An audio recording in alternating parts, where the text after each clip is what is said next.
alaykum hurmatli mehmonlar.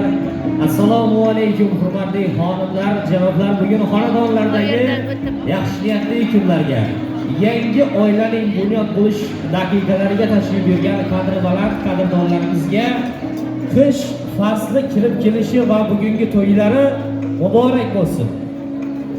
Muhtarama mehmonlar, aziz ayollar, bugungi e'tirof etilganlar, bugungi toshxonaga jam bo'lgan barchaga avvalambor assalomu alaykum, xush ko'rdik deyishga ijozat bergaysiz. Barchangizni ko'rib turganimizdan bag'oyatda mamnunmiz. Yangi yilning yaqinlashishi va yangi yilning kirib kelishi xonadonimizda yangi oilaning bunyod bo'lishiga to'g'ri kelyapti. Shunday ekan barcha mehmonlarimizga bugungi fayzli oqshom takror va takror tillarda doston bo'lgulik darajada muborak bo'lsin deymiz va bugun oqshom qahramonlari kelin kuyovning tashrifi bilan barcha mehmonlarimizning e'tibori to'yxonamizning ko'p markazi bugungi oqshom qahramonlari kelin kuyov Zafarbek va Madinaxonlarga qaratildi.